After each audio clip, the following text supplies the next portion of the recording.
ਵਾਹਿਗੁਰੂ ਜੀ ਕਾ ਖਾਲਸਾ ਵਾਹਿਗੁਰੂ ਜੀ ਕੀ ਫਤਿਹ। TV84 ਦੇ ਸਾਰੇ ਦਰਸ਼ਕ ਤੇ ਸਰੋਤੇ ਜਿਹੜੇ ਇਸ ਵਕਤ ਸਾਡੇ ਨਾਲ ਨਾਰਥ ਅਮਰੀਕਾ ਦੇ ਵਿੱਚੋਂ ਜੁੜੇ ਹੋਏ ਆ ਜਾਂ ਫਿਰ ਸੋਸ਼ਲ ਮੀਡੀਆ ਦੇ ਰਾਹੀਂ ਦੁਨੀਆ ਭਰ ਦੇ ਵਿੱਚ ਸਾਨੂੰ ਦੇਖ ਰਹੇ ਆ ਇਸ ਵਕਤ, ਉਹਨਾਂ ਸਾਰਿਆਂ ਦਾ ਮੈਂ ਅਮਰਵੀਰ ਸਿੰਘ ਅੱਜ ਇਸ ਪ੍ਰੋਗਰਾਮ ਦੇ ਵਿੱਚ ਤਹਿ ਦਿਲੋਂ ਸਵਾਗਤ ਕਰਦਾ। ਵਿਊਅਰਸ, ਅੱਜ ਅਸੀਂ ਬਾਹਰਲੇ ਮੁਲਕਾਂ ਦੇ ਵਿੱਚ ਤੇ ਖਾਸ ਤੌਰ ਤੇ ਕੈਨੇਡਾ ਦੇ ਵਿੱਚ ਇੰਟਰਫੀਰੈਂਸ ਆਫੀਸ਼ੀਅਲ ਚੈਨਲਸ ਰਾਹੀਂ ਭਾਰਤ ਸਰਕਾਰ ਵੱਲੋਂ ਜਾਂ ਏਜੰਸੀਜ਼ ਵੱਲੋਂ ਕਿਵੇਂ ਕੀਤੀ ਜਾਂਦੀ ਹੈ ਤੇ ਉਹਦੇ ਜਿਹੜੇ ਦੂਰਗਾਮੀ ਪ੍ਰਭਾਵ ਨੇ ਉਹ ਕੀ ਨੇ, ਇਸ ਦੇ ਉੱਪਰ ਵਿਚਾਰ ਚਰਚਾ ਕਰਾਂਗੇ ਕਿ ਇਹਦੀ ਜਿਹੜੀ ਸਜਰੀ ਉਦਾਹਰਣ ਸਾਡੇ ਸਾਹਮਣੇ ਪਿਛਲੇ ਸਮੇਂ ਦੇ ਵਿੱਚ ਆਈ ਹੈ, ਜਿਹੜਾ ਇਸ਼ੂ ਕਾਫੀ ਹਾਈਲਾਈਟ ਵੀ ਹੋਇਆ 2018 ਦੀ ਜਿਹੜੀ ਪਬਲਿਕ ਸੇਫਟੀ ਰਿਪੋਰਟ ਸੀ on threat to terrorism threat to Canada ਦੇ ਉੱਪਰ, ਉਹਦੇ ਵਿੱਚ ਕਿਵੇਂ ਸਿੱਖ ਐਕਸਟ੍ਰੀਮਿਜ਼ਮ ਸ਼ਬਦ ਦੀ ਜਿਹੜੀ ਵਰਤੋਂ ਹੈ ਉਹ ਕੀਤੀ ਗਈ ਸੀ ਤੇ ਸਿੱਖ ਐਕਸਟ੍ਰੀਮਿਜ਼ਮ ਨੂੰ ਕਿਵੇਂ ਕੈਨੇਡਾ ਦੇ ਲਈ ਖਤਰਾ ਦੱਸਿਆ ਗਿਆ ਸੀ। ਇਹਦੇ ਤੇ ਦੁਨੀਆ ਭਰ ਦੇ ਵਿੱਚ ਜਿਹੜੇ ਸਿੱਖ ਬੈਠੇ ਆ ਉਹਨਾਂ ਵੱਲੋਂ ਰੋਸ ਪ੍ਰਗਟ ਕੀਤਾ ਗਿਆ ਸੀ ਤੇ ਕੈਨੇਡੀਅਨ ਸਿੱਖਾਂ ਵੱਲੋਂ ਇਹਦੇ ਤੇ ਲੌਬੀ ਕੀਤੀ ਗਈ ਸੀ। ਕੈਨੇਡੀਅਨ ਸਿਸਟਮ ਦੇ ਵਿੱਚ ਸਰਕਾਰ ਤੱਕ ਪਹੁੰਚ ਕੀਤੀ ਗਈ, ਪ੍ਰੈਸ਼ਰ ਬਿਲਡ ਕੀਤਾ ਗਿਆ ਕਿ ਇਸ ਸ਼ਬਦਾਵਲੀ ਨੂੰ ਵਾਪਸ ਲਿਆ ਜਾਵੇ ਜਾਂ ਫਿਰ ਇਹਨੂੰ ਪ੍ਰੂਵ ਕੀਤਾ ਜਾਵੇ। ਇੱਕ ਪੂਰੀ ਮੁਹਿੰਮ ਚਲਾਈ ਗਈ ਕਿ ਪ੍ਰੂਵ ਇਟ ਔਰ ਰਿਮੂਵ ਇਟ ਦੇ ਨਾਮ ਥੱਲੇ। ਸੋ ਪਿਛਲੇ ਹਫ਼ਤਿਆਂ ਦੇ ਵਿੱਚ ਅਸੀਂ ਦੇਖਿਆ ਕਿ ਜਿਹੜਾ ਇਹ ਸਿੱਖ ਐਕਸਟ੍ਰੀਮਿਜ਼ਮ ਦੀ ਵਰਤੋਂ ਕੀਤੀ ਗਈ ਸੀ ਜਾਂ ਸਿੱਖ ਐਕਸਟ੍ਰੀਮਿਜ਼ਮ ਨੂੰ ਖਤਰਾ ਦੱਸਿਆ ਗਿਆ ਸੀ ਕੈਨੇਡਾ ਦੇ ਲਈ, ਇਹ ਸ਼ਬਦਾਵਲੀ ਕੈਨੇਡਾ ਨੇ ਆਫੀਸ਼ੀਅਲ ਤੌਰ ਤੇ ਵਾਪਸ ਲਈ ਹੈ ਤੇ ਉਹਦੇ ਤੇ ਭਾਰਤ ਸਰਕਾਰ ਵੱਲੋਂ ਬੜਾ ਹੀ ਕਰੜਾ ਜਿਹੜਾ ਰਿਐਕਸ਼ਨ ਹੈ ਉਹ ਦੇਖਣ ਨੂੰ ਮਿਲਿਆ। ਸੋ ਇਸ ਸਾਰੀ ਗੱਲਬਾਤ ਤੇ ਅੱਜ ਅਸੀਂ ਵਿਚਾਰ ਚਰਚਾ ਕਰਾਂਗੇ। ਇਸ ਗੱਲਬਾਤ ਦੇ ਲਈ ਅੱਜ ਸਾਡੇ ਨਾਲ ਟੋਰਾਂਟੋ ਤੋਂ ਸਰਦਾਰ ਸੁਖਮਿੰਦਰ ਸਿੰਘ ਹੰਸਰਾ, ਜਿਹੜੇ ਕਿ ਸ਼੍ਰੋਮਣੀ ਅਕਾਲੀ ਦਲ ਅੰਮ੍ਰਿਤਸਰ ਦੇ ਕੈਨੇਡਾ ਈਸਟ ਦੇ ਪ੍ਰਧਾਨ ਨੇ, ਉਹਨਾਂ ਨਾਲ ਇਸ ਸਾਰੀ ਗੱਲਬਾਤ ਦੇ ਲਈ ਅੱਜ ਅਸੀਂ ਸ਼ੁਰੂਆਤ ਕਰਦੇ ਹਾਂ। ਹੰਸਰਾ ਸਾਹਿਬ, ਤੁਹਾਡਾ ਸਵਾਗਤ ਹੈ ਜੀ। ਵਾਹਿਗੁਰੂ ਜੀ ਕਾ ਖਾਲਸਾ ਵਾਹਿਗੁਰੂ ਜੀ ਕੀ ਫਤਿਹ ਜੀ। ਅਮਰਵੀਰ ਸਿੰਘ ਜੀ, ਵਾਹਿਗੁਰੂ ਜੀ ਕਾ ਖਾਲਸਾ ਵਾਹਿਗੁਰੂ ਜੀ ਕੀ ਫਤਿਹ ਜੀ। ਹੰਸਰਾ ਸਾਹਿਬ, ਜਿਵੇਂ ਕਿ ਅਸੀਂ ਪਹਿਲਾਂ ਵੀ ਇਸ ਟੌਪਿਕ ਦੇ ਉੱਤੇ ਵੀ ਗੱਲਬਾਤ ਕੀਤੀ ਹੈ, ਪਰ ਇਹ ਸਾਰੇ ਘਟਨਾਕ੍ਰਮ ਤੋਂ ਬਾਅਦ ਜਦੋਂ ਅਸੀਂ ਜੇ ਅੱਜ ਦੇਖਣਾ ਹੋਵੇ ਤਾਂ ਜਦੋਂ ਇਹ ਜਿਹੜਾ ਸਾਰਾ ਪਾਰਟ ਹੈ ਕੈਨੇਡਾ ਦੀ ਸਰਕਾਰ ਨੇ ਆਫੀਸ਼ੀਅਲੀ ਖਾਲਸਾ ਸਾਜਣਾ ਦਿਵਸ ਦੀ ਨੂੰ ਮੁੱਖ ਰੱਖਦਿਆਂ ਹੋਇਆਂ ਜਿਹੜੀ ਪਰੇਡ ਸਰੀ ਦੇ ਵਿੱਚ ਨਿਕਲਣੀ ਸੀ, ਉਹ ਤੋਂ 2 ਦਿਨ ਪਹਿਲਾਂ ਜਿਹੜਾ ਇਹ ਗੱਲ ਕੀਤੀ ਗਈ ਸੀ ਕਿ ਅਸੀਂ ਤੁਹਾਡਾ ਬਾਈਕਾਟ ਕਰਾਂਗੇ, ਉਹਦੇ ਰਿਸਪੌਂਸ ਦੇ ਵਿੱਚ ਮੈਂ ਸਮਝਦਾ ਇੱਕ ਪ੍ਰੈਸ਼ਰ ਬਿਲਡ ਹੋਇਆ ਤੇ ਉਹਨਾਂ ਵੱਲੋਂ ਇਸ ਆਪਣਾ ਜਿਹੜਾ ਇਹ ਕਦਮ ਸੀ ਇਹਨੂੰ ਵਾਪਸ ਲਿਆ ਗਿਆ। ਤੇ ਕੀ ਸਮਝਦੇ ਹੋ ਕਿ ਪਹਿਲਾਂ ਪ੍ਰੈਸ਼ਰ ਬਿਲਡ ਹੋਇਆ ਸੀ, ਇੰਡੀਅਨ ਗਵਰਨਮੈਂਟ ਦਾ ਜਾਂ ਏਜੰਸੀਜ਼ ਦੀ ਇੰਟਰਫੀਰੈਂਸ ਸੀ, ਤੇ ਕਿਵੇਂ ਇਹ ਸਾਰੇ ਪਾਰਟ ਨੂੰ ਦੇਖਦੇ ਹੋ ਵਾਪਸ ਲੈਣ ਤੋਂ ਬਾਅਦ ਜਿਹੜਾ ਸਾਰਾ ਰਿਐਕਸ਼ਨ ਵੀ ਹੋਇਆ, ਉਸ ਬਾਰੇ ਕੀ ਵਿਚਾਰ ਨੇ ਤੁਹਾਡੇ? ਅਮਰਵੀਰ ਸਿੰਘ ਜੀ, ਵੈਸੇ ਤਾਂ ਚਲੋ ਮੈਂ ਇਹ ਸਮਝਦਾ ਕਿ ਦੋਨੇ ਸਾਈਡ ਸੀ, ਭਾਵੇਂ ਉਹ ਸਿੱਖ ਡਾਇਸਪੋਰ ਨੇ ਕੈਨੇਡਾ ਦੇ ਵਿੱਚ ਰਹਿੰਦੇ, ਭਾਵੇਂ ਉਹ ਗਵਰਨਮੈਂਟ ਆਫ ਇੰਡੀਆ, ਦੋਨਾਂ ਦਾ ਜਿਹੜਾ ਸਿਸਟੈਮਿਕ ਲੌਬਿੰਗ ਪ੍ਰੈਸ਼ਰ ਸੀਗਾ ਉਹ ਗਵਰਨਮੈਂਟ ਆਫ ਕੈਨੇਡਾ ਤੇ ਸੀ। ਪਰ ਸਮਹਾਉ ਜਦੋਂ ਟਰੂਡੋ ਸਾਡੇ ਕੈਨੇਡਾ ਦੇ ਪ੍ਰਧਾਨ ਮੰਤਰੀ ਇੰਡੀਆ ਟ੍ਰਿਪ ਤੇ ਗਏ ਆ, ਉਦੋਂ ਉਹਨਾਂ ਨੂੰ ਜਿਹੜੀ ਰੈਜ਼ਿਸਟੈਂਸ ਸਹਿਣੀ ਪਈ ਤੇ ਉਸ ਤੋਂ ਪਹਿਲਾਂ ਜਿਹੜਾ ਇੱਕ ਟੈਰਰਿਜ਼ਮ ਨੂੰ ਕੰਬੈਟ ਕਰਨ ਦੇ ਲਈ ਦੋਨਾਂ ਸਰਕਾਰਾਂ ਦੇ ਦਰਮਿਆਨ, ਦੋਨਾਂ ਮੁਲਕਾਂ ਦੇ ਦਰਮਿਆਨ ਇੱਕ ਫਰੇਮਵਰਕ ਦੇ ਉੱਤੇ ਸੰਧੀ ਹੋਈ। ਉਹ ਜਿਹੜਾ ਮੈਂ ਸਮਝਦਾ ਕਿ ਮਿਸ ਇਨਫੋਰਮੇਸ਼ਨ ਜਿਹੜੀ ਇੰਡੀਅਨ ਇੰਟੈਲੀਜੈਂਸ ਨੇ ਕੈਨੇਡੀਅਨ ਇੰਟੈਲੀਜੈਂਸ ਨੂੰ ਦਿੱਤੀ, ਇਹ ਉਹਦਾ ਨਤੀਜਾ ਕਿਹਾ ਜਾ ਸਕਦਾ ਹੈ ਕਿ 2018 ਦੀ ਜਿਹੜੀ public safety report on threat of terrorism to Canada, ਇਹ ਰਿਪੋਰਟ ਦੇ ਵਿੱਚ ਜਿਹੜਾ ਸਿੱਖਾਂ ਦਾ ਨਾਂ ਸ਼ਾਮਿਲ ਹੋਇਆ। ਮੈਨੂੰ ਲੱਗਦਾ ਹੈ ਕਿ ਜਿਹੜੇ ਬਿਊਰੋਕਰੈਟਸ ਨੇ ਕਈ ਵਾਰ ਉਹ ਇਸ ਦੀ ਜਿਹੜੀ ਪੋਲੀਟੀਕਲ ਫਾਲ ਬੈਕ ਆ ਉਹਨੂੰ ਉਹ ਸਮਝ ਨਹੀਂ ਸਕਦੇ ਹੁੰਦੇ ਤੇ ਉਹਨਾਂ ਨੇ ਸ਼ਾਇਦ ਇਸ ਨੂੰ ਬੇਸਡ ਔਨ ਫੈਕਟਸ, ਜਿਹੜਾ ਫੈਕਟਸ ਉਹਨਾਂ ਨੂੰ ਇੰਡੀਆ ਤੋਂ ਆਏ, ਕਿਉਂਕਿ ਇੰਡੀਆ ਦੇ ਵਿੱਚ ਤਾਂ ਹਰ ਇੱਕ ਚੀਜ਼ ਆ ਜਿਹੜੀ, ਚਾਹੇ ਉਹ ਪੋਲੀਟੀਸ਼ੀਅਨਸ ਹੋਣ ਚਾਹੇ ਬਿਊਰੋਕਰੈਟਸ ਹੋਣ, ਉਹ ਸਾਰੇ ਹੀ ਝੂਠ ਦਾ ਪਲੰਦਾ ਬਣਾਉਣ ਦੇ ਵਿੱਚ ਪੂਰੇ ਮਾਹਿਰ ਨੇ। ਸੋ ਉਹਨਾਂ ਨੇ ਜਿਹੜੀ ਉਹਨਾਂ ਨੂੰ ਮਿਸ ਇਨਫੋਰਮੇਸ਼ਨ ਭੇਜੀ, ਉਹਦੇ ਬੇਸ ਦੇ ਉੱਤੇ ਇਹ ਜਿਹੜੀ ਰਿਪੋਰਟ ਦੇ ਵਿੱਚ ਉਹਨਾਂ ਨੇ ਇਸ ਤਰ੍ਹਾਂ, ਇਹ ਕਿਉਂਕਿ 2013 ਤੋਂ ਰਿਪੋਰਟ ਛਪਦੀ ਆ ਰਹੀ ਸੀਗੀ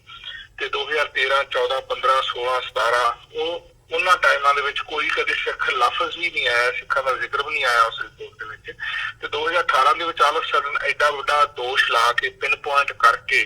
ਸਿੱਖਾਂ ਨੂੰ ਟੈਰਰਿਜ਼ਮ ਦੇ ਨਾਲ ਜੋੜ ਕੇ, ਖਾਲਿਸਤਾਨੀ ਬ੍ਰੈਕਟ ਦੇ ਵਿੱਚ ਪਾ ਕੇ ਜਿਹੜਾ ਇੱਕ ਕਰਮ ਕੀਤਾ ਗਵਰਨਮੈਂਟ ਆਫ ਕੈਨੇਡਾ ਨੇ, ਮੈਨੂੰ ਲੱਗਦਾ ਹੈ ਕਿ ਉਹਨੇ ਜਿਹੜੇ ਸਾਡੇ ਕੈਨੇਡੀਅਨ ਭਾਈਚਾਰਾ ਹੈਗਾ, ਭਾਵੇਂ ਉਹ ਕੋਈ ਐਕਟਿਵ ਸੀਗਾ ਖਾਲਿਸਤਾਨ ਮੂਵਮੈਂਟ ਦੇ ਵਿੱਚ, ਭਾਵੇਂ ਉਹ ਨਹੀਂ ਐਕਟਿਵ ਸੀ, ਉਹ ਸਾਰਿਆਂ ਨੂੰ ਬੜਾ ਦੁੱਖ ਹੋਇਆ ਤੇ ਬੜਾ ਪਿੰਚ ਫੀਲ ਕੀਤਾ ਸਾਰਿਆਂ ਨੇ ਤੇ ਬੜਾ ਸਟਰੋਂਗ ਰੈਜ਼ਿਸਟੈਂਸ ਸਾਡੀਆਂ ਸਿੱਖ ਆਰਗੇਨਾਈਜੇਸ਼ਨਸ ਆ ਜਿਹੜੀਆਂ ਨੇਮਲੀ ਓਨਟਾਰੀਓ ਗੁਰਦੁਆਰਾ ਸਕਮੇਰੀ, Ontario Sikh Gurdwara council, world Sikh organization, Shiromani Akali Dal Amritsar, Canada East, ਇਹ ਸਾਰਿਆਂ ਦੇ ਵੱਲੋਂ ਇੱਕਦਮ ਜਿਹੜਾ ਪ੍ਰੈਸ਼ਰ ਉਹ ਬਿਲਡ ਕੀਤਾ ਗਿਆ। ਪਬਲਿਕ ਮੀਟਿੰਗਸ ਸ਼ੁਰੂ ਹੋ ਗਈਆਂ ਇਹਦੇ ਉੱਤੇ ਤੇ ਸਰਕਾਰਾਂ ਨੂੰ ਅਲਟੀਮੇਟਮ ਤੱਕ ਦਿੱਤੇ ਗਏ ਤੇ ਉਹ ਸਰਕਾਰ ਨੇ ਉਦੋਂ ਹੀ ਕਹਿ ਦਿੱਤਾ ਸੀ ਕਿ ਅਸੀਂ ਇਹਦੇ ਤੇ ਨਜ਼ਰਸਾਨੀ ਕਰਾਂਗੇ, ਪਰ ਲੱਗਦਾ ਸੀਗਾ ਕਿ ਨਜ਼ਰਸਾਨੀ ਕਰਨ ਦੇ ਵਿੱਚ ਵੀ ਉਹ ਬੜੇ ਰਿਲੈਕਟੈਂਟ ਸੀਗੇ। ਕੁਝ ਆਪਣੀਆਂ ਵੀ ਥਰੂ ਦ ਗਵਰਨਮੈਂਟ ਦੀਆਂ ਜਿਹੜੀਆਂ ਹਨ ਐਸਐਨਸੀ ਲੈਵਲਾਂ ਦਾ ਜਿਹੜਾ ਇਸ਼ੂ ਹੈ ਉਹਦੇ ਕਾਰਨ ਵੱਧ ਗਈਆਂ ਸੀ। ਸੋ ਇਹ ਸਾਰਾ ਕੁਝ ਹੁੰਦਿਆਂ ਹੋਇਆਂ ਇਹਨੂੰ 2-3 ਮਹੀਨੇ ਲੱਗ ਗਏ ਤੇ ਉਸ ਤੋਂ ਬਾਅਦ ਫਿਰ ਜਦੋਂ ਸਰੀ ਦਾ ਨਗਰ ਕੀਰਤਨ ਆਇਆ ਤਾਂ ਫਿਰ ਜਿਹੜੀ ਬ੍ਰਿਟਿਸ਼ ਕੋਲੰਬੀਆ ਦੀ ਗੁਰਦੁਆਰਾ ਕਾਉਂਸਲ ਆ ਉਹਨਾਂ ਦੇ ਵੱਲੋਂ ਕਹਿ ਦਿੱਤਾ ਗਿਆ ਕਿ ਸਰੀ ਨਗਰ ਕੀਰਤਨ ਦੇ ਉੱਤੇ ਕਿਸੇ ਵੀ ਜਿਹੜਾ ਸਰਕਾਰੀ ਪੋਲੀਟੀਸ਼ੀਅਨ ਹੋਊਗਾ ਉਹਨਾਂ ਨੂੰ ਅਫੀਸ਼ੀਅਲ ਸਟੇਜ ਤੇ ਜਾਣ ਦੀ ਆਗਿਆ ਨਹੀਂ ਹੋਏਗੀ। ਬਸ ਇਹ ਪ੍ਰੈਸ ਰਿਲੀਜ਼ ਆਈ ਸੀ ਉਸੇ ਵਕਤ ਹੀ ਜਿਹੜਾ ਉਹ ਓਵਰਨਾਈਟ ਇੱਕਦਮ ਜਿਹੜੀ ਉਹ ਵੈਬਸਾਈਟ ਤੋਂ ਇਹ ਸਾਰੀਆਂ ਸ਼ਬਦਾਵਲੀਆਂ ਜਿਹੜੀਆਂ ਗਾਇਬ ਹੋ ਗਈਆਂ। ਸਿੱਖ ਲਫ਼ਜ਼, ਖਾਲਿਸਤਾਨੀ ਲਫ਼ਜ਼, ਸਾਰਾ ਕੁਝ ਗਾਇਬ ਹੋ ਗਿਆ। ਇਹ ਠੀਕ ਹੈ ਕਿ ਅਸੀਂ ਇਹਨੂੰ ਸਮਝਦੇ ਹਾਂ ਕਿ ਸਰਕਾਰ ਨੇ ਆਪਣੀ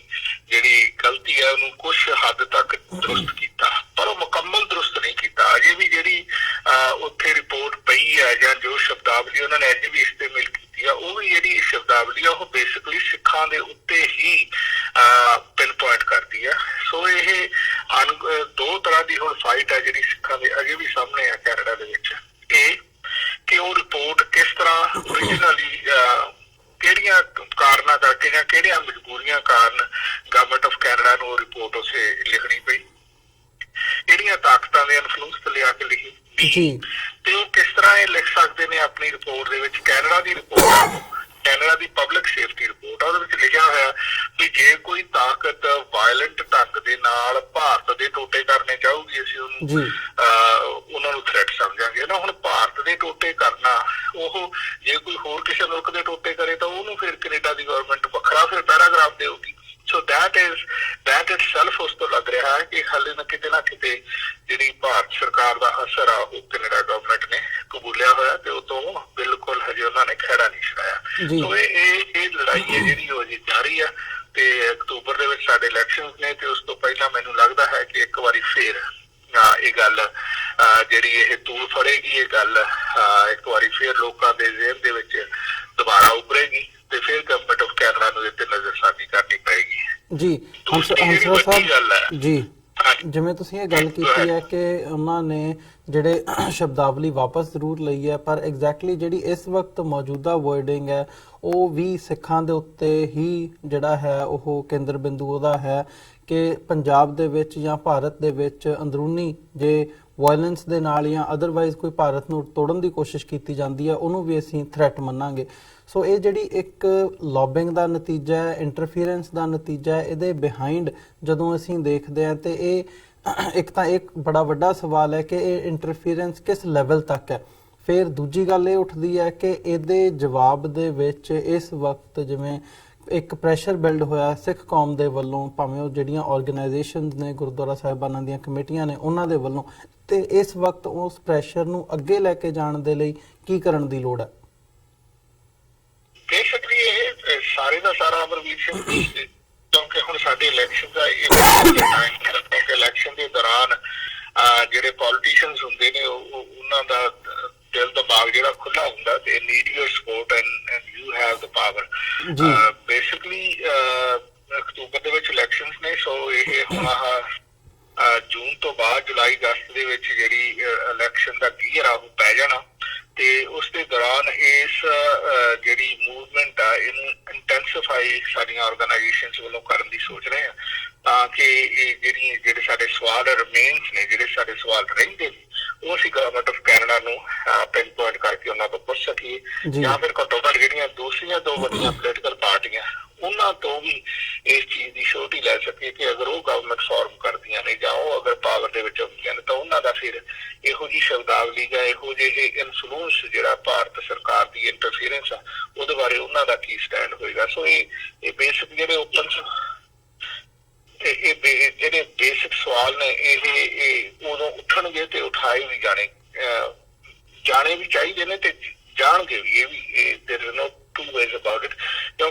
ਗੁਜ਼ਾਰਾ ਨਹੀਂ ਹੈ ਐਜ਼ ਕੈਨੇਡੀਅਨ। ਅਸੀਂ ਇਸ ਤਰ੍ਹਾਂ ਦਾ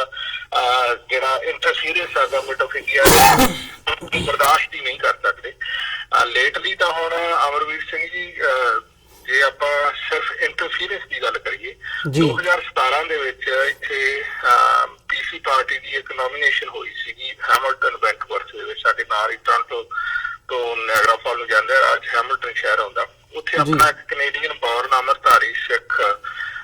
ਲਾਇਰ ਉਹਦੇ ਵਿੱਚ ਨੋਮੀਨੇਸ਼ਨ 'ਚ ਖੜਾ ਸੀ ਜੀ। ਤੇ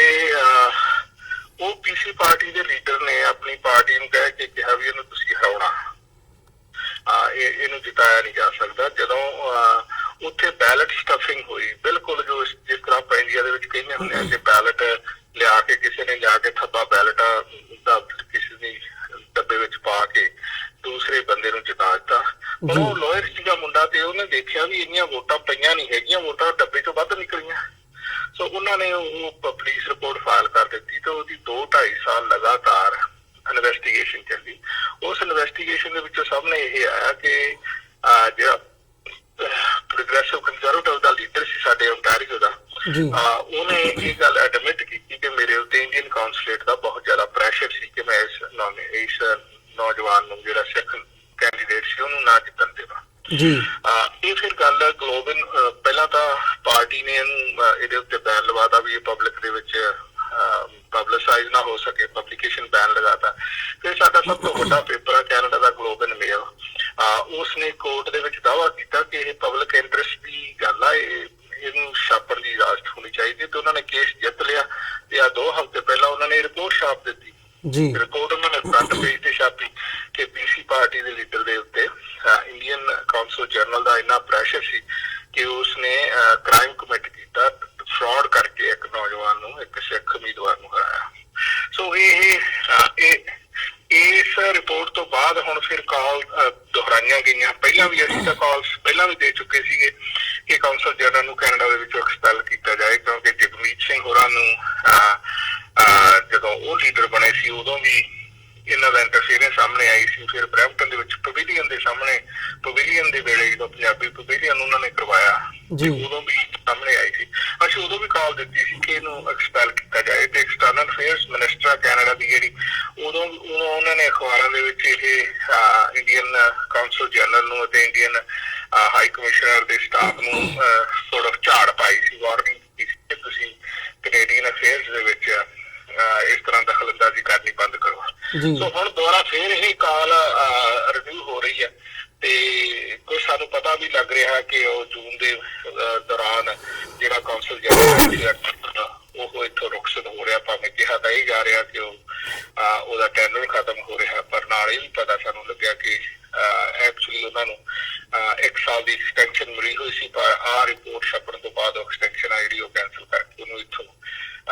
ਚੱਲਦਾ ਕੀਤਾ ਜਾ ਰਿਹਾ। ਸੋ ਇਹ ਜਿਹੜੀਆਂ ਚੀਜ਼ਾਂ ਸਾਰਾ ਕੁਛ ਨਾਲੋਂ ਨਾਲ ਵਾਪਰ ਰਿਹਾ ਹੈ ਤੇ ਇਹ ਸਾਰੀ ਲੌਬਿੰਗ ਆ ਜਾਂ ਜਿਸ ਲੈਵਲ ਦਾ ਕੰਮ ਸਿੱਖ ਹੁਣ ਕਰ ਰਹੇ ਨੇ, ਤੇ ਜਦੋਂ ਕੋਈ ਹੁਣ ਸਿੱਖ ਬੋਲਦੇ ਆ ਤੇ ਗਵਰਨਮੈਂਟਾਂ ਜਿਹੜੀਆਂ ਗਵਰਨਮੈਂਟ ਦੇ ਗਲਿਆਰਿਆਂ ਦੇ ਵਿੱਚ ਆਵਾਜ਼ ਪਹੁੰਚਦੀ ਆ ਤੇ ਉਹਦਾ ਹੀ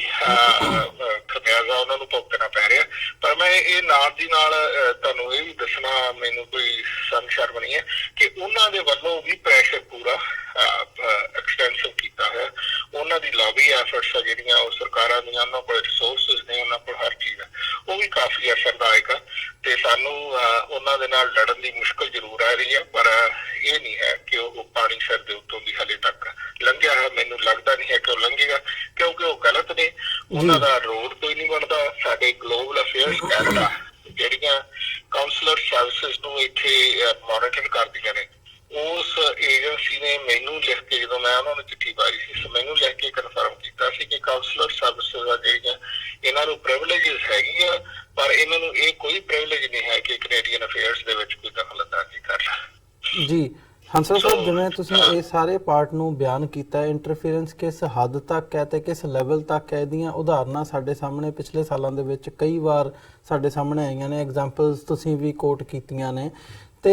ਇਹ ਸਾਰੇ ਪਾਰਟ ਨੂੰ ਮੁੱਖ ਰੱਖਦਿਆਂ, ਜਿੱਥੇ ਸਿੱਖ ਕੌਮ ਵੱਲੋਂ ਆਪਣੇ ਨੈਸ਼ਨਲ ਇੰਟਰਸਟ ਨੂੰ ਮੁੱਖ ਰੱਖਦਿਆਂ ਹੋਇਆਂ ਜਾਂ ਆਪਣੇ ਹੱਕਾਂ ਦੀ ਡਿਮਾਂਡ ਕਰਦਿਆਂ ਹੋਇਆਂ, ਮੰਗ ਕਰਦਿਆਂ ਹੋਇਆਂ ਜਿਹੜੀ ਆਵਾਜ਼ ਬੁਲੰਦ ਕੀਤੀ ਜਾਂਦੀ ਹੈ, ਨਾਇਨਸਾਫੀ ਦੇ ਖਿਲਾਫ, ਭਾਵੇਂ ਉਹ ਇੱਥੇ ਹੋਵੇ ਜਾਂ ਬੈਕ ਹੋਮ ਪੰਜਾਬ ਦੇ ਵਿੱਚ ਹੋਵੇ, ਤੇ ਉਹਦੇ ਤੇ ਇੰਡੀਅਨ ਪ੍ਰੈਸ਼ਰ ਬਿਲਡ ਹੋਣਾ ਲਾਜ਼ਮੀ ਹੈ, ਸਮਝ ਆਉਂਦਾ। ਇਹ ਸਾਰੇ ਪਾਰਟ ਦੇ ਵਿੱਚ ਕੈਨੇਡਾ ਦੀ ਜਿਹੜੀ ਮੌਜੂਦਾ ਗਵਰਨਮੈਂਟ ਆ ਉਹਨੂੰ ਤੁਸੀਂ ਕਿਵੇਂ ਦੇਖਦੇ ਹੋ, ਕਿਵੇਂ ਐਨਾਲਾਈਜ਼ ਕਰਦੇ ਹੋ ਕਿ ਉਹ ਜਿਸ ਹਿਸਾਬ ਨਾਲ ਇਹਨੂੰ ਹੈਂਡਲ ਕਰ ਰਹੇ ਨੇ, ਕਿ ਉਹ ਕੈਨੇਡਾ ਦੇ ਇੰਟਰਸਟ ਦੇ ਵਿੱਚ ਹੈ, ਜੇ ਸਿੱਖਾਂ ਦੇ ਇੰਟਰਸਟ ਦੇ ਵਿੱਚ ਨਾ ਵੀ ਕਹਿਣਾ ਹੋਵੇ, ਕਿ ਕੈਨੇਡੀਅਨ ਕਨਸਟੀਟਿਊਸ਼ਨ ਦੇ ਮੁਤਾਬਕ ਜਾਂ ਉੱਥੋਂ ਦੀ ਐਡਮਿਨਿਸਟ੍ਰੇਸ਼ਨ ਜਿਹੜੀ ਹੈ ਉਹ ਜਿਵੇਂ ਐਕਟ ਕਰ ਰਹੀ ਹੈ, ਉਹਨੂੰ ਤੁਸੀਂ ਕਿਵੇਂ ਦੇਖਦੇ ਹੋ?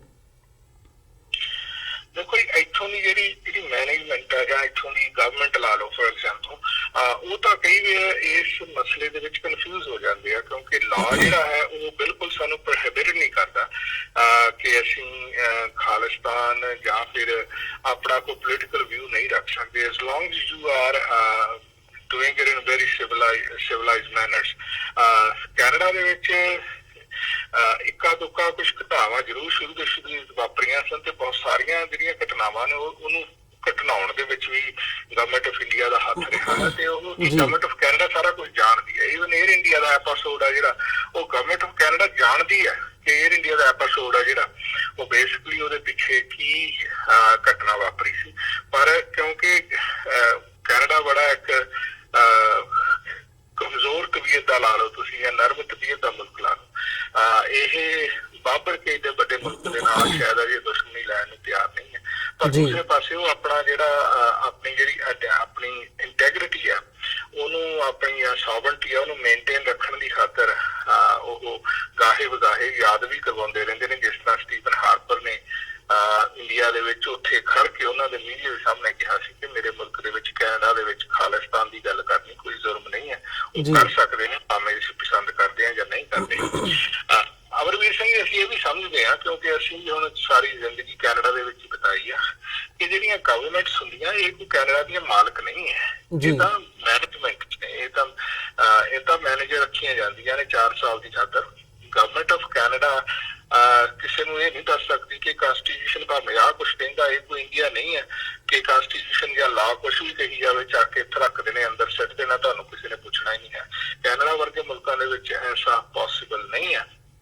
ਇੱਥੋਂ ਦਾ ਸੰਵਿਧਾਨ ਆ ਜਿਹੜਾ, ਇੱਥੋਂ ਦਾ ਜਿਹੜਾ Canadian charter of rights and freedom act ਆ ਜਿਹੜਾ 1982 ਦੇ ਵਿੱਚ ਪੀਆਰ ਟਰੂਡੋ ਨੇ, ਟਰੂਡੋ ਦੇ ਡੈਡੀ ਆ ਜਿਹੜੇ, ਉਹਨਾਂ ਨੇ ਇੰਟੈਕਟ ਕੀਤਾ ਸੀਗਾ, ਉਹ ਤੁਹਾਨੂੰ ਬਾਖੂਬੀ ਦੇ ਨਾਲ ਇਹ ਰਾਈਟ ਦਿੰਦਾ ਹੈ ਕਿ ਤੁਸੀਂ ਕੋਈ ਵੀ ਆਪਣੇ ਜਿਹੜੇ ਪੋਲੀਟੀਕਲ ਵਿਊਜ਼ ਆ ਉਹਨਾਂ ਨੂੰ ਰੱਖ ਸਕਦੇ ਹੋ, ਵਿਅਕਤ ਕਰ ਸਕਦੇ ਹੋ, ਤੁਸੀਂ ਅਸੈਂਬਲੀ ਕਰ ਸਕਦੇ ਹੋ, ਤੁਸੀਂ ਵਿਚਾਰ ਕਰ ਸਕਦੇ ਹੋ, ਤੁਸੀਂ ਇਕੱਠ ਕਰ ਸਕਦੇ ਹੋ, as long as it's not violence, nobody can stop you, you have the right। ਸੋ ਉਹਦੇ ਥੱਲੇ ਹੀ ਇਹ ਸਾਰਾ ਕੁਝ ਜਿਹੜਾ ਹੈ ਇਹਨੂੰ ਕਰਨ ਦੀ ਇਜਾਜ਼ਤ ਹੈ, ਤੇ ਅਸੀਂ ਬੜੇ ਨਿਰੰਤਰ ਅਤੇ ਬਿਨਾਂ ਕਿਸੇ ਡਰ ਭੈ ਤੋਂ ਆਪਣੀ ਜਿਹੜੀ ਖਾਲਿਸਤਾਨ ਦੀ ਮੂਵਮੈਂਟ ਆ ਉਹਨੂੰ ਕੈਨੇਡਾ ਦੇ ਵਿੱਚ ਚਲਾ ਰਹੇ ਹਾਂ। ਇਸੇ ਕਰਕੇ ਹੀ ਸ਼ਾਇਦ ਗਵਰਨਮੈਂਟ ਆਫ ਕੈਨੇਡਾ ਕਈ ਵਾਰ ਜਿਵੇਂ ਇੰਡੀਆ ਤੇ ਸਿੱਖਾਂ ਦੇ, ਕੈਨੇਡੀਅਨ ਸਿੱਖਾਂ ਤੇ ਖਾਲਿਸਤਾਨੀਆਂ ਤੇ ਇੰਡੀਅਨਾਂ ਦਰਮਿਆਨ ਫਸ ਜਾਂਦੀ ਹੈ, ਤੇ ਉਹਨਾਂ ਨੂੰ ਕਈ ਵਾਰ ਉਹਨਾਂ ਤੋਂ ਗਲਤੀ ਵੀ ਹੋ ਜਾਂਦੀ ਹੈ, ਜਿਸ ਤਰ੍ਹਾਂ ਸੇਫਟੀ ਰਿਪੋਰਟ ਵਾਲੀ ਗਲਤੀ ਹੋਈ ਹੈ, ਤੇ ਉਹਨਾਂ ਨੇ ਫਿਰ ਉਹਨੂੰ ਗਲਤੀ ਨੂੰ ਸਮਝਦਿਆਂ ਦਰੁਸਤ ਵੀ ਕਰ ਲਿਆ। ਜੀ ਬਿਲਕੁਲ ਹੰਸਰਾ ਸਾਹਿਬ, ਉਮੀਦ ਕਰਦੇ ਹਾਂ ਕਿ ਆਉਣ ਵਾਲੇ ਸਮੇਂ ਦੇ ਵਿੱਚ ਵੀ ਇਦਾਂ ਦੀਆਂ ਜਿਹੜੀਆਂ ਘਟਨਾਵਾਂ ਹੁੰਦੀਆਂ ਨੇ ਉਹਦੇ ਤੇ ਤੁਹਾਡੇ ਨਾਲ ਵਿਚਾਰ ਚਰਚਾ ਵੀ ਅਸੀਂ ਜਾਰੀ ਰੱਖਾਂਗੇ। ਸੋ ਅੱਜ ਦੇ ਸ਼ੋਅ ਦੇ ਵਿੱਚ ਆਪਣਾ ਸਮਾਂ ਕੱਢ ਕੇ ਵਿਚਾਰਾਂ ਦੀ ਸਾਂਝ ਪਾਉਣ ਦੇ ਲਈ ਤੁਹਾਡਾ ਬਹੁਤ ਬਹੁਤ ਧੰਨਵਾਦ। ਫਤਿਹ ਦੀ ਸਾਂਝ ਪਾਈਏ ਜੀ ਅੰਤ ਦੇ ਵਿੱਚ। ਵਾਹਿਗੁਰੂ ਜੀ ਕਾ ਖਾਲਸਾ, ਵਾਹਿਗੁਰੂ ਜੀ ਕੀ ਫਤਿਹ। ਵੀਅਰਸ, ਉਮੀਦ ਕਰਦੇ ਹਾਂ ਅੱਜ ਦੀ ਸਾਡੀ ਇਹ ਗੱਲਬਾਤ ਅਕਾਲੀ ਦਲ ਅੰਮ੍ਰਿਤਸਰ ਕੈਨੇਡਾ ਈਸਟ ਦੇ ਜਿਹੜੇ ਪ੍ਰਧਾਨ ਸੁਖਮਿੰਦਰ ਸਿੰਘ ਹੰਸਰਾ ਸਾਡੇ ਨਾਲ ਟੋਰਾਂਟੋ ਤੋਂ ਫੋਨ ਲਾਈਨ ਤੇ ਬਣੇ ਸੀ, ਉਹਨਾਂ ਨਾਲ ਇੱਕ ਸਾਡੀ ਗੱਲਬਾਤ ਤੁਹਾਨੂੰ ਜ਼ਰੂਰ ਪਸੰਦ ਆਈ ਹੋਵੇਗੀ। ਸੋ ਜਾਂਦੇ ਜਾਂਦੇ ਤੁਹਾਡੇ ਚਰਨਾਂ ਦੇ ਵਿੱਚ ਬੇਨਤੀ ਕਰਦੇ ਹਾਂ, ਇਸ ਪਲੇਟਫਾਰਮ ਨੂੰ ਅੱਗੇ ਵਧਾਉਣ ਦੇ ਲਈ ਸਾਨੂੰ ਤੁਹਾਡੀ ਸਹਾਇਤਾ ਦੀ ਲੋੜ ਹੈ। TV84 ਨੂੰ ਡੋਨੇਟ ਕਰਨ ਦੇ ਲਈ ਤੁਸੀਂ ਸਾਡੀ ਵੈਬਸਾਈਟ www.tv84.tv ਤੇ ਜਾ ਕੇ ਤੁਸੀਂ ਸਾਨੂੰ ਡੋਨੇਟ ਕਰ ਸਕਦੇ ਹੋ, ਤੇ ਮੰਥਲੀ ਡੋਨੇਸ਼ਨਸ ਦੇ ਲਈ ਪਲੇਜ ਕਰ ਸਕਦੇ ਹੋ। ਜੇ ਚੈੱਕ ਰਾਹੀਂ ਡੋਨੇਸ਼ਨਸ ਭੇਜਣੀਆਂ ਚਾਹੁੰਦੇ ਹੋ ਤਾਂ TV84 ਦੇ ਨਾਂ ਦਾ ਚੈੱਕ ਬਣਾ ਕੇ ਤੁਸੀਂ ਸਾਨੂੰ ਸਾਡੇ ਐਡਰੈਸ ਤੇ ਵੀ ਮੇਲ ਕਰ ਸਕਦੇ ਹੋ, 3601 37th ਐਵਨਿਊ ਲੌਂਗ ਆਈਲੈਂਡ ਸਿਟੀ, ਨਿਊਯਾਰਕ 11101। ਵੈਬਸਾਈਟ ਇੱਕ ਵਾਰ ਫਿਰ ਦੱਸਦੇ ਹਾਂ, www.tv84.tv। ਇਸੇ ਦੇ ਨਾਲ ਵਿਊਅਰਸ, ਅਸੀਂ ਅੱਜ ਦੇ ਪ੍ਰੋਗਰਾਮ ਦੇ ਵਿੱਚ ਇੱਥੇ ਹੀ ਤੁਹਾਡੇ ਕੋਲੋਂ ਇਜਾਜ਼ਤ ਚਾਹਾਂਗੇ। ਦੁਬਾਰਾ ਫਿਰ ਕੱਲ੍ਹ ਨੂੰ ਤੁਹਾਡੇ ਨਾਲ ਮੁਲਾਕਾਤ ਹੋਵੇਗੀ। ਤਦ ਤੱਕ ਲਈ ਇਜਾਜ਼ਤ ਦਿਓ ਜੀ। ਵਾਹਿਗੁਰੂ ਜੀ ਕਾ ਖਾਲਸਾ, ਵਾਹਿਗੁਰੂ ਜੀ ਕੀ ਫਤਿਹ।